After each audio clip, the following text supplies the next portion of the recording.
आप देख रहे हैं महानगर समाचार और मैं हूं अशोक निगम। पिछले 2 दशकों से मीरा भाईंदर मनपा क्षेत्र में मराठा समाज के भवन के लिए मांग उठती रहती थी, परंतु अब उन मराठा समाज के लोगों का सपना साकार होने जा रहा है।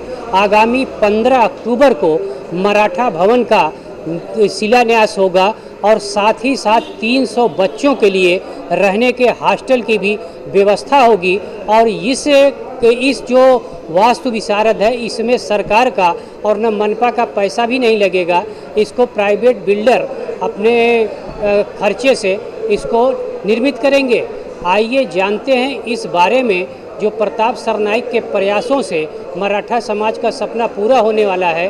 आज उनका क्या कहना है। खुशी इस बात की है कि महाराष्ट्र का पहला मराठा भवन और खासकर 100 लड़कियों का और 100 लड़कों का जो मराठा समाज के विद्यार्थी है उनको रहने का, यानी 200 विद्यार्थियों का वसति गृह का भूमि पूजन हमारे युवराज संभाजी राजे भोसले, साथ में शिवेंद्र राजे भोसले, हमारे मंत्री श्री उदय सामंत जी, हमारे मंत्री श्री शंभू राजे देसाई जी, केंद्रीय मंत्री आदरणीय कपिल जी पाटिल, मराठा समाज के नेता और विधायक श्री नितेश राणे और साथ में सभी मराठा नेताओं के उपस्थिति में ये 15 तारीख को सुबह 11 बजे भूमि पूजन का कार्यक्रम रखा है।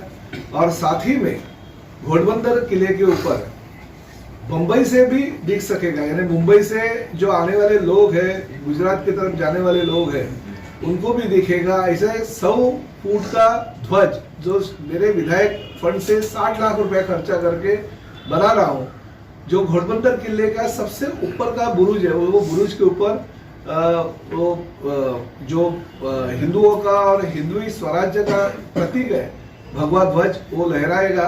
तो उसका भी भूमि पूजन उसी दिन रखा गया है।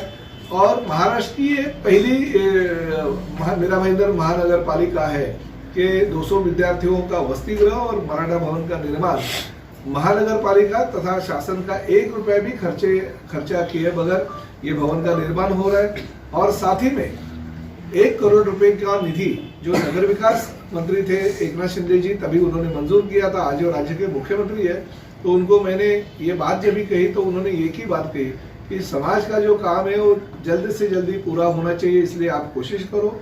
इसके लिए किसी भी तरह की निधि की अगर जरूरत होगी तो नगर विकास खाते के फंड से हम लोग निधि की व्यवस्था करेंगे, उसका वितरण करेंगे।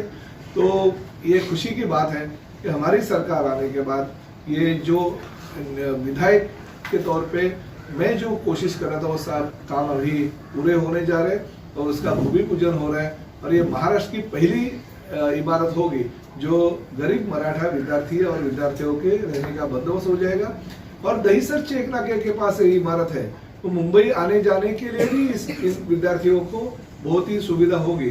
तो मैं सभी हमारे मराठा समाज के सभी लोग यहाँ पे हैं, हमारे दरबी साहब हैं, हमारे राणे जी हैं, हमारे पवार साहब हैं, सभी मान्यवर लोग जो है पिछले कई सालों से कोशिश कर रहे थे कि मराठा समाज की एक समाज भवन इस मीरा भाईंदर शहर में होना चाहिए। और वो उनका जो सपना था वो सपना भी पूरा होना चाहिए। उसका पूरा का पूरा खर्चा भी राज्य शासन उठाएगी, मतलब चलाएगी राज्य शासन उठाएगी। जो विकासक है उन्होंने ग्वाही दी है महानगर पालिका आयुक्त को, और आयुक्त जी ने भी कहा कि हम 2 साल के अंदर ही अंदर इसका लोकार्पण करेंगे। इस भवन को बनाने में कितना लागत है?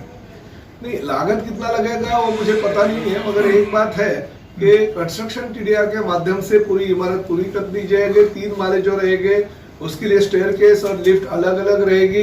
और साथ ही में ये जो इमारत है वसति गृह का एंट्रेंस अलग रहेगा और मराठा भवन की इमारत का एंट्रेंस अलग रहेगा। तो अच्छी तरह से इमारत बनेगी। ऐसे प्रशासकीय भवन जैसे बन रहा है, जैसे हॉस्पिटल बन रहा है, उसी तरह से मराठा भवन की इमारत बनेगी।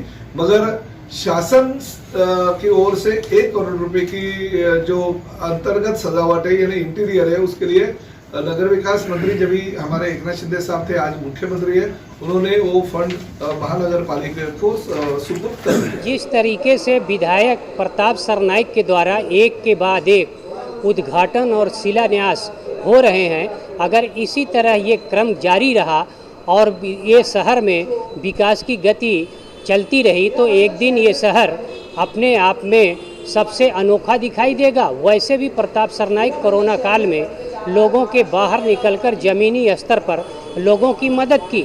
अगर हर नेता इसी तरीके पे अपने लोगों की सेवा करने के लिए बाहर आए तो एक न एक दिन ये शहर सबसे अनोखा और विकास की गति में नंबर 1 दिखाई